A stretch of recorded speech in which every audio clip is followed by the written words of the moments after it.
My name is Eleanor Beatrice Voss, born Eleanor Beatrice Crane, on the 4th day of March, in the year 1841, in Pendleton County, Virginia. I am 79 years old.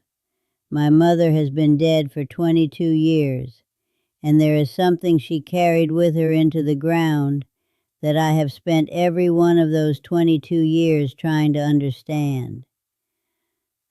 A secret she never once offered me, not in her last months, not in her final days, not even in those last hours when I sat beside her bed, holding her hand while her breathing slowed, and the room grew quiet in the way rooms only grow quiet at the end of a life. She looked at me twice in those final hours, fully looked at me, the way a person does when they have something they are deciding whether or not to say.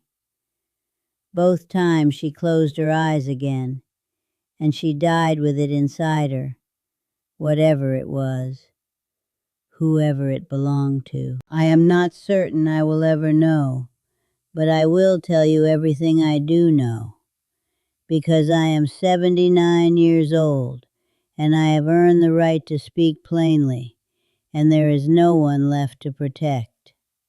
But to understand what a secret costs the people who are never told it, you must first understand the woman who kept it.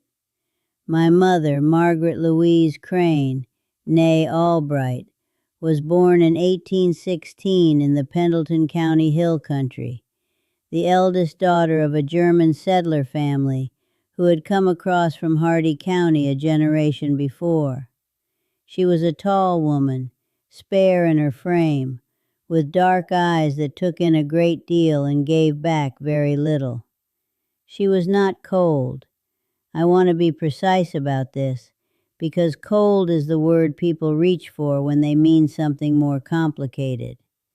My mother was contained. She lived inside herself the way some people live inside a house with good, strong walls, and she decided carefully who was permitted to enter and how far. She married my father, Edmund Crane, in the spring of 1837. My father was a mill operator, a patient and steady man who spoke slowly and thought quickly, and had the rare quality of never saying more than he meant. He died in the autumn of 1858, when I was 17 years old, of a lung illness that took him over 2 winters rather than one quick strike. My mother nursed him with a thoroughness that I recognized even then as something beyond duty. She loved my father. I never doubted it. That is what made what I eventually came to suspect so difficult to hold. There were 3 of us children, myself, my brother Daniel, who was 2 years my senior, and my younger sister Frances, who they called Fanny, and who died in childbirth in 1867, taking her infant daughter with her. My mother bore that loss the way she bore all things, quietly, thoroughly, without permitting anyone else to carry any portion of it for her.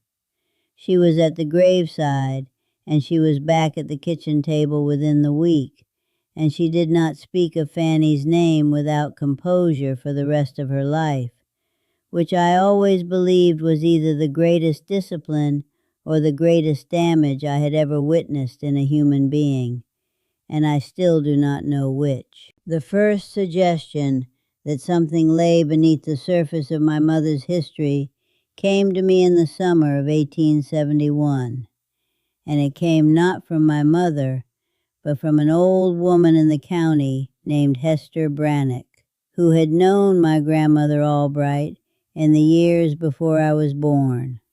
I had gone to Hester Brannock's house to return a canning pot that had been borrowed the previous autumn.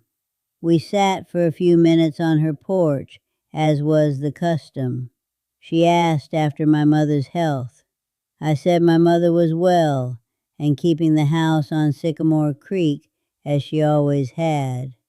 Hester Brannock looked at me with an expression I did not know how to read and said, "Your mother is a strong woman. She always was, even when she had cause not to be." I asked her what she meant. She said nothing further. She thanked me for the canning pot. That was the end of it. But it was not the end of it for me. I went home and I sat with those words for a long time. Even when she had cause not to be. They were not the words of ordinary admiration. They were the words of someone who knew something specific about a specific time and had decided at the last moment not to say it. I recognized the motion. It was a motion I had seen in my mother's face my entire life. I did not ask my mother directly. I want to be honest about this failing because it is mine. I did not ask. I was 30 years old, married to my husband Robert Voss, with 2 small children and a household to manage and the daily machinery of life pressing from every direction. I told myself I would ask when the moment was right. The moment never presented itself as right, and I did not make it right, and the years passed with the efficiency they always do when you are not attending to them. In the winter of 1884, Daniel found a small tin box in the back of our mother's wardrobe while she was visiting Francis's grave, as she did every year on the anniversary. He was not searching for anything in particular. He was retrieving a spare blanket. The box fell from a high shelf. He picked it up. It was latched but not locked. He brought it to me. He said he had not opened it. I believe him. Daniel was a man of particular honor about boundaries, perhaps more than was strictly practical. I held the box in my hands. It was perhaps 6 inches long and 4 wide, tin, painted black, with a small rust spot along one corner. It weighed almost nothing. I put it back. I want to be clear about why. Not because I was not curious. I was profoundly curious. I put it back because I was not yet certain I was prepared for what being right might cost me. I was 43 years old. My father had been dead 26 years. There are questions that once answered cannot be unanswered, and I was not ready. We put the box back on the shelf. We never spoke of it again between ourselves, and we never spoke of it to our mother. She came home from the cemetery that afternoon and made supper, and asked whether Robert had managed to repair the fence line before the freeze came, and life continued in its ordinary way. She fell ill in the spring of 1900, a gradual illness, the kind that takes its time. By autumn it was clear that she would not recover. I came to stay with her in October, and I remained until February of the following year, which was the month she died. Those 4 months I spent more continuous time with my mother than I had since childhood. We talked about the farm and the family and the county as it had changed since her girlhood. We talked about my father with a warmth she had rarely permitted herself publicly.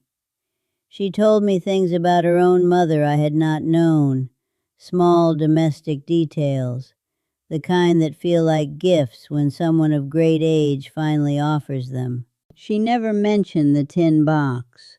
She never approached the thing that Hester Brannock had skirted around 30 years earlier, and I, still, did not ask.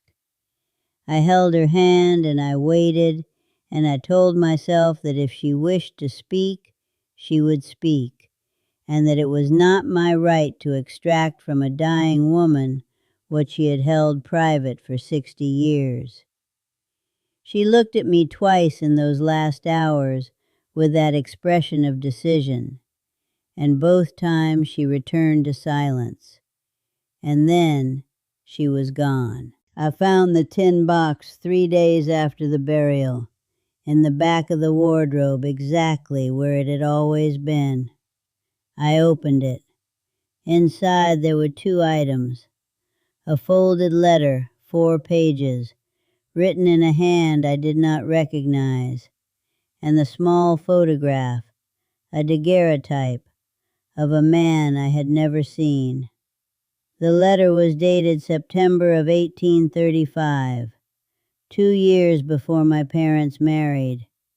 It was addressed to my mother by her given name, Margaret, and it was signed with a name I will not repeat here because there are still living relatives in this county, and some protections are worth keeping even now. I read the letter once. I have not read it again. I will tell you what I understood from it. My mother had loved someone before my father, deeply and entirely. That is clear from every line. What is also clear, though never stated with the directness that would have resolved the matter, is that something ended between them in a way that was not entirely her choice. The photograph, the dates, a particular line in the 3rd page that I have turned over in my mind for 19 years. There are things in that letter that, if they are what I believe them to be, would reframe the first years of my mother's marriage and the nature of a grief she carried without ever naming it publicly. I do not know with certainty. That is the truth. I believe I understand the shape of what she kept. I cannot prove the center of it. And she took the center with her, deliberately and completely, and left me with the outline. I have asked myself many times whether I am angry about this. The honest answer is that I am not, or not simply. A woman born in 1816 in a county like this one had very little that was entirely her own. Her property was not her own. Her labor was not her own. Her name was not her own after marriage. Her history, her interior history, the one she carried in her chest rather than on paper, that may have been the only thing she possessed that belonged entirely to herself. I think she understood this. I think the keeping of it was not cruelty. I think it was the last sovereignty available to her. But I am her daughter, and I sat beside her bed for 4 months, and she looked at me twice with something in her eyes that was the nearest she ever came, and she chose silence. And I have to hold that.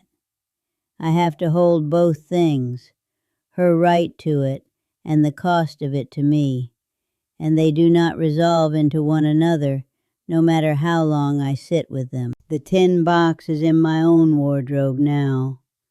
I have not destroyed the letter or the photograph. I have not shown them to my children. I do not know what I will do with them when my time comes.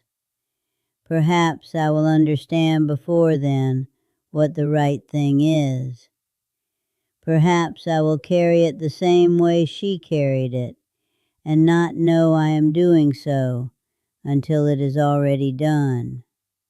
What I know is this: the secrets that cost the most are not the ones kept by cruel people.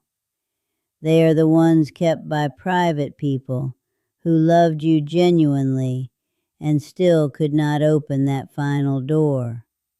My mother loved me. I have not a single doubt of that. And she died with something of herself that she never gave me access to. And I will spend whatever years remain to me living with the outline of a thing I will never see in full. If you have an old person in your life who carries a silence, who looks at you sometimes with an expression of decision and then returns to ordinary words, hear me when I tell you this. Ask them, Gently, not with pressure, but ask, because the silence they are carrying may not be theirs alone to keep, and once they are gone, the weight of it transfers without the explanation, and you will carry it exactly as they carried it, only without the answer, and that is a heavier thing than you will know until you are holding it yourself. My mother's name was Margaret Louise Crane. She was born in 1816, and she died in 1901, and she was a strong woman.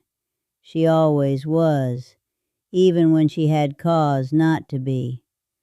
I understand now what Hester Brannock meant. I only wish I had understood it 30 years sooner. It is too late for that. It has been too late for a long time now. Facts do not change with the years we spend not looking at them. They simply wait.